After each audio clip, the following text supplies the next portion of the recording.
Hi, it's me again with Corel tips and tricks.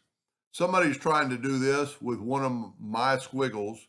I shouldn't say they're mine. I just have 5 pages of squiggles.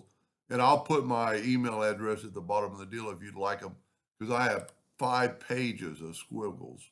Some that I've designed, some that I've gotten over the years, and some of them are pretty unique. Some of them still need to be cleaned up a little bit. But he's taking this one right here and he's having problems doing this. And this is the squiggle. And as you can see, it's not even perfect. I mean, it could use some cleaning up. But in this case, it'll work. Well, he can't make it, he goes to object and it won't convert to an object because it's an object already. So you could go left click, right click, and there you have it. And this will work.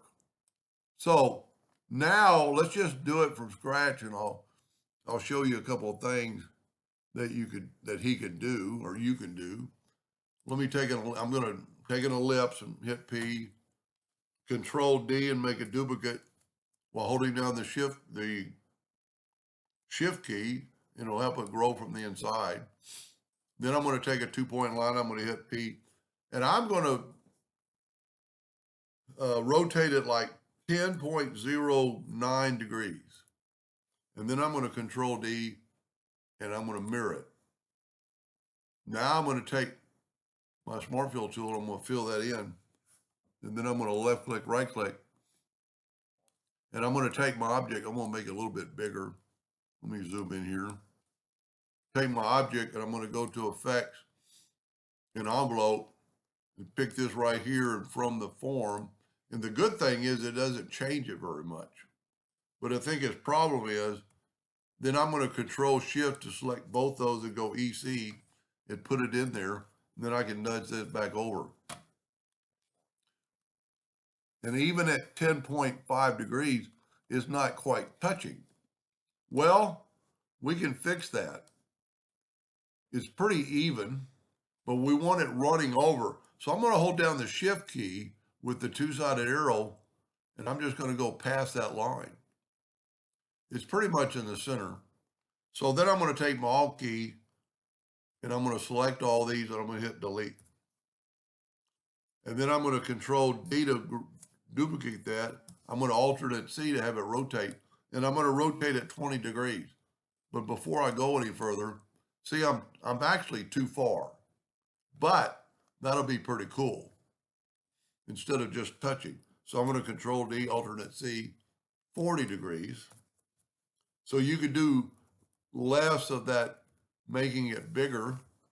But if we take this now and go up and weld it, what it did, it welded those parts together.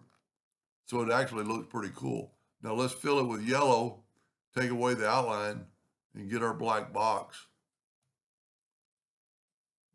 And that's a pretty cool design. So I'll leave my email if you'd like those squiggles. They're pretty, some of them are, I haven't ever fixed, and they might have some problems, just like, let's just look at them real quick. Like there's that one right there, and it could be easily fixed. Some of these would take you forever, like that right there. That's not going to work, but you could fix that. I'm going to take that one, and I'm going to left click, right click, and then I'm going to weld it, see if it'll work. Well, I'm going to have to go to Object, convert the outline to it. Well, that didn't work. Maybe I shouldn't have gone through there, but there's another way to fix that. I think I like this deal right here. I can take my virtual segment delete key and just delete these lines.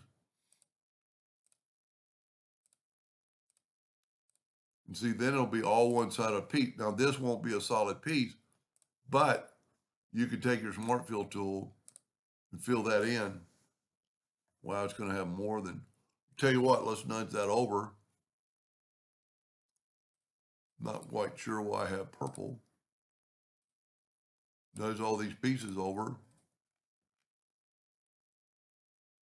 And then look at it. That's pretty cool. Now I'm going to go ahead and weld this. and I'm gonna just turn it black. So I'll save this, and this will be a new one that I've cleaned up. Anyway, I hope that helps somebody someday, and that man particularly, and thank you for watching.